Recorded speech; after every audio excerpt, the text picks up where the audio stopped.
महाराष्ट्राच्या मातीला राजकीय संघर्षाचा इतिहास नवा नाही.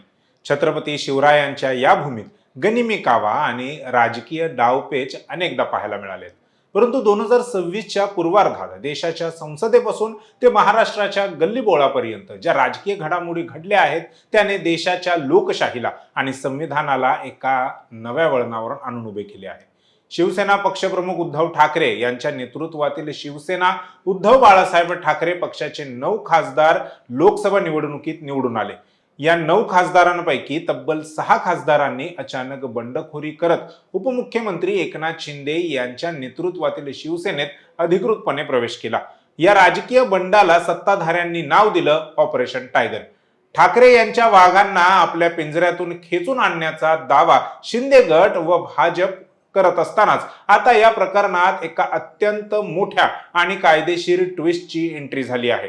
ठाकरे गटाचे मुख्य प्रतोद खासदार अनिल देसाई आणि शिवसेनेचे लोकसभेतील गटनेते अरविंद सावंत यांनी थेट दिल्ली गाठत लोकसभा अध्यक्ष ओम बिर्ला यांच्या समोर पक्षांतर बंदी कायदा ठेवला आहे.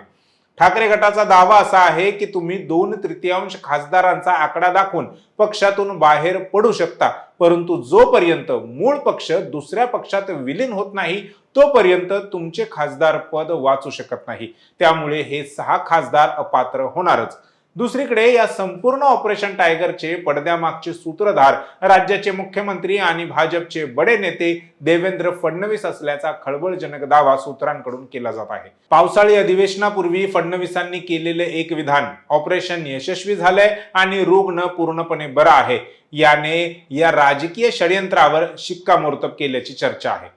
आज आपण या संपूर्ण प्रकरणाचे कायदेशीर, राजकीय आणि पडद्यामागचे सत्य अत्यंत सविस्तरपणे समजून घेण्याचा प्रयत्न करणार आहोत. नमस्कार, मी संकेत आणि आपण पाहत आहात मुंबई आउटलुक. लोकसभा निवडणुकीच्या निकालानंतर उद्धव ठाकरे यांच्या शिवसेनेने महाराष्ट्रात दमदार कामगिरी केली होती. 9 खासदार संसदेत पोहोचवले होते. मात्र अंतर्गत धुसफूस आणि सत्ताधाऱ्यांच्या रणनीतीपुढे हे खासदार टिकू शकले नाहीत. ठाकरे गटाला धक्का देणारे ते 6 बंडखोर खासदार म्हणजे संजय दिना पाटील, ओमप्रकाश राजे निंबाळकर, संजय जाधव, संजय देशमुख, नागेश पाटील आष्टीकर आणि भाऊसाहेब वाकचौरे हे आहेत. आधी या ऑपरेशन टायगरची क्रोनॉलॉजी समजून घेऊयात. पक्षप्रमुख उद्धव ठाकरे यांनी मुंबईत लोकसभा खासदारांची एक अत्यंत महत्वाची आणि धोरणात्मक बैठक बोलावली होती. या बैठकीला या 6 खासदारांनी जाणीवपूर्वक पाठ फिरवली. नंतर या 6 खासदारांनी मुंबईत एकत्र न येता थेट दिल्लीत हालचाली सुरू केल्या. 9 पैकी 6 हा आकडा 2/3 होत असल्याने त्यांनी लोकसभेचे अध्यक्ष ओम बिर्ला यांच्याकडे आमचा स्वतंत्र गट आहे असा दावा केला. लोकसभा अध्यक्षांची मान्यता मिळताच या सर्व 6 खासदारांनी कोणतीही वेळ न घालवता उपमुख्यमंत्री एकनाथ शिंदे यांच्या उपस्थितीत शिवसेना शिंदे गटात जाहीर प्रवेश केला. या प्रवेशामुळे महायुतीची ताकद संसदेत वाढली तर महाविकास आघाडीला मोठा धक्का बसला. हा धक्का सहन केल्यानंतर ठाकरे गट शांत बसला नाही. शिवसेना ठाकरे गटाचे मुख्य प्रतोद अनिल देसाई यांनी तात्काळ हालचाली करत सर्व 6 बंडखोर खासदारांना कारणे दाखवा नोटीस बजावली. पक्षाचा अधिकृत व्हीप धुडकावून बैठकीला गैरहजर राहणे आणि पक्षविरोधी कारवाया करणे या कारणास्तव त्यांचे सदस्यत्व का रद्द केले जाऊ शकत नाही अशी विचारणा या नोटीसमध्ये करण्यात आली आहे. ठाकरे गट केवळ नोटीस बजावून थांबला नाही तर त्यांनी थेट लोकसभा अध्यक्षांकडे या सर्वच्या सर्व 6 खासदारांना अपात्र घोषित करण्यासाठी अधिकृत याचिका दाखल केली आहे. सर्वोच्च न्यायालयाचे जुने निकाल आणि संविधानातील पक्षांतर बंदी कायदा यांच्या आधारे ठाकरे गटाने एक मजबूत कायदेशीर तटबंदी उभारली आहे. एकनाथ शिंदे यांनी म्हटलं होतं की 2/3 खासदार बाहेर पडल्याने आम्ही सुरक्षित आहोत. परंतु अनिल देसाई यांनी लोकसभा अध्यक्षांना भेटून जो दावा केला त्याने शिंदेच्या चिंता नक्कीच वाढवल्या असण्याची शक्यता आहे. संविधानाच्या 10व्या अनुसूचीवर लोकशाहीत लोकप्रतिनिधींनी पैशांच्या किंवा सत्तेच्या मोहापायी पक्ष बदलू नये म्हणून कडक नियम आहेत.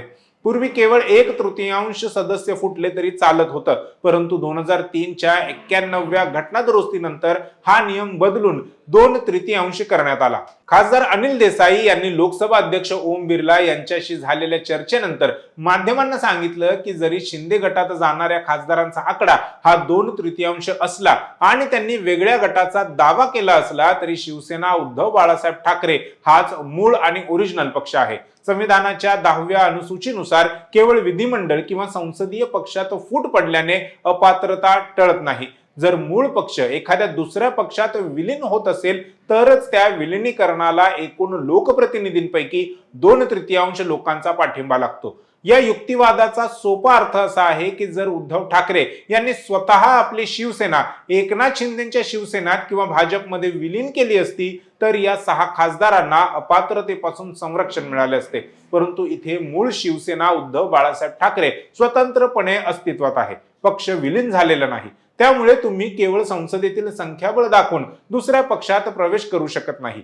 जर तुम्ही तसं केलं तर तुम्हाला तुमच्या खासदारकीचा राजीनामा देऊन पुन्हा निवडणुकीला सामोरे जावे लागेल, अन्यथा अध्यक्ष तुम्हाला अपात्र ठरवतील. अनिल देसाई यांनी लोकसभा अध्यक्षांसमोर आणखीन एक अत्यंत महत्वाचा आणि तांत्रिक मुद्दा मांडला जो निवडणूक आयोगाच्या नियमांशी संबंधित आहे. सर्व बंडखोर खासदार हे निवडणूक आयोगाने शिवसेना ठाकरे गटाला दिलेले अधिकृत चिन्ह मशाल यावर निवडणूक लढवून जिंकलेले आहेत. जेव्हा एखादा खासदार संसदेत शपथ घेतो आणि संसदेच्या कामकाजात त्याची नोंद होते तेव्हा त्याची नोंद त्या पक्षाचा पार्लमेंटरी पार्टी सदस्य म्हणून होते. हे सर्व 6 खासदार मशाल चिन्हावर निवडून आल्याने ते संसदेच्या रेकॉर्डवर शिवसेना उद्धव बाळासाहेब ठाकरे या पक्षाचे सदस्य आहेत. पक्षाचे प्रतोद अनिल देसाई यांनी जारी केलेला व्हीप हा या सर्व सदस्यांना बंधनकारक होता. संसदेच्या नियमावलीनुसार मूळ पक्ष जिवंत असेपर्यंत कोणत्याही सदस्याला पक्षाचा व्हीप डावलून दुसऱ्या पक्षात जाता येत नाही. त्यामुळे संविधानाच्या नियमांचे सरळ उल्लंघन झाले असून लोकसभा अध्यक्षांनी राजकीय नव्हे तर न्यायिक भूमिका घ्यावी अशी मागणी ठाकरे गटाने केली आहे.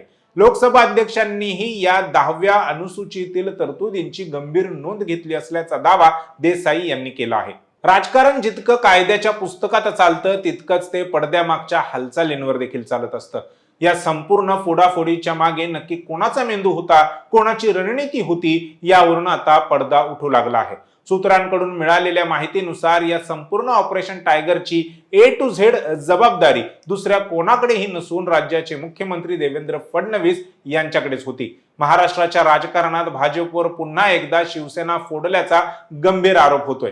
2022 मध्ये जेव्हा एकनाथ शिंदे यांनी 40 आमदारांसह सुरत आणि गुवाहाटी गाठली होती तेव्हा देवेंद्र फडणवीस आणि एकनाथ शिंदे हे रात्रीच्या अंधारात वेश बदलून पोलिसांच्या गाड्या बदलून गुप्त बैठका घ्यायचे हे संपूर्ण महाराष्ट्राने पाहिले आहे आणि स्वतः फडणवीसांनी नंतर ते मान्य देखील केले होते.